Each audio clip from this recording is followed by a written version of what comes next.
Tu prends des notes, Vincent? Qu'est-ce que tu fais là? Je vais pas me laisser faire, Guillaume, je vais me préparer quand même. On va jouer le jeu. Ah oui, là je vois que t'es winner toi, hein. Salut les amis, salut Vincent. Salut Guillaume.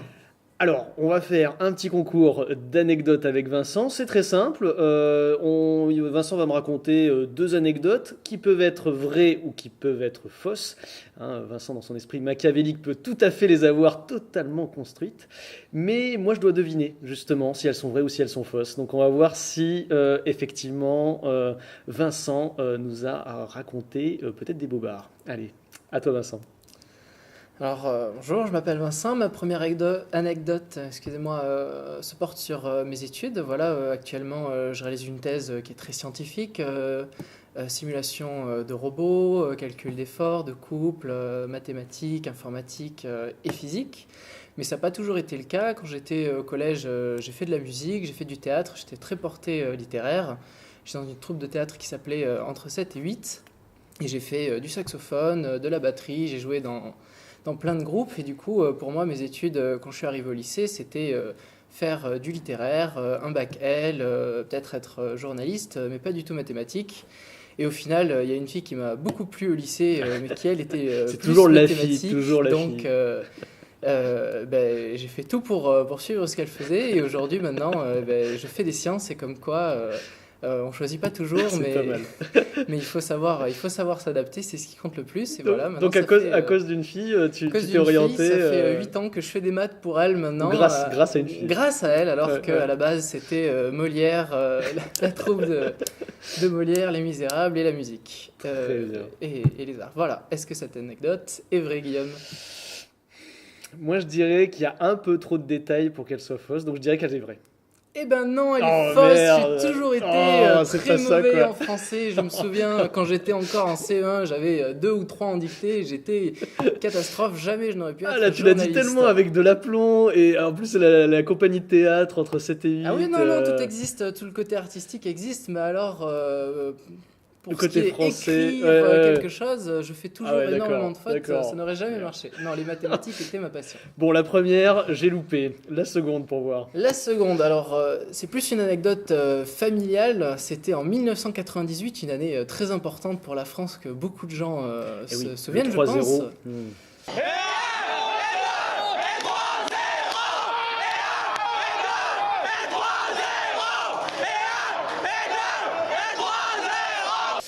Et le problème, c'est que lors de la Coupe du Monde de foot, c'est d'actualité, on est en plein dedans, Ouais. on n'était pas en France pour regarder les matchs, on était aux Baléares avec du coup mes parents, mon frère et une Ouais. amie à ma mère qui avait aussi ses 2 enfants. Et du coup, il y avait plus de maman que de papa et elle n'était pas du tout football. Donc le côté rigolo, c'est qu'on n'a vu aucun match de la Coupe du Monde de foot. L'année où on a gagné la Coupe du Monde de foot et la finale où on a été les champions, on a regardé ça en cachette avec mon père sur un petit écran. Donc le mais sans 3-0, son, pour pas déranger Donc ça veut le reste du groupe. Ça voudrait dire, si c'est vrai, que tu as regardé le 3-0 sur un petit écran pourri, Sans sans son son. et sans trop savoir ce qui se passait parce qu'on n'avait jamais vu un match avant. Bon, je dirais. Mais là, en fait, je me méfie vachement de Vincent, parce que Vincent, il a une capacité de raconter les trucs, on ne sait pas si c'est vrai ou si c'est faux, vraiment pas. Donc je dirais quand même que c'est vrai. Ouais, ça là, elle est vraie. Ah, quand même, voilà, là, c'est bon, j'en ai une. Donc c'est ouais. vrai, tu as regardé le 3-0 sur un Sur petit écran tout pourri, petit quoi. écran et voilà. Oh putain. Bon, et alors qu'est-ce que tu fais en thèse? Tu nous as expliqué un petit peu, et là c'était quand même un petit peu vrai hein, que tu faisais. Ah ouais, la voilà. thèse, ouais, ça c'est vrai. Ça c'est vrai quoi. Donc tu travailles un peu sur la réalité virtuelle, hein, c'est C'est ça? ça, je suis dans le commissariat à l'énergie atomique. D'accord, Donc, ok. qui a été fondé dans les années 50 quand on a étudié le nucléaire. Et les gens ont commencé à comprendre que tout ce qui était radioactif, c'était pas génial pour la santé Ouais. et que c'était pas mal de pouvoir manipuler les choses à distance.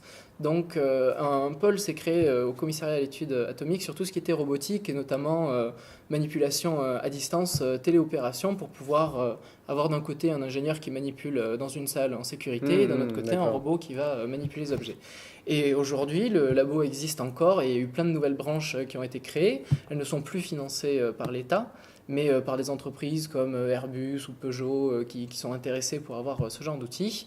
Et l'intérêt, c'est d'avoir, pour mon labo, des simulations virtuel où on met un casque, des capteurs, on se déplace dans ce monde virtuel et on fait des tâches pour s'entraîner ou des tâches pour savoir si elles sont D'accord, faisables. d'accord. Et mon objectif de thèse à moi, que j'ai démarré cette année en janvier, c'est d'améliorer cet outil pour réduire la quantité de capteurs et avoir un comportement dans la simulation qui soit physiquement le plus réaliste possible. Très bien. Merci Vincent. Mais merci à vous. Ciao les amis.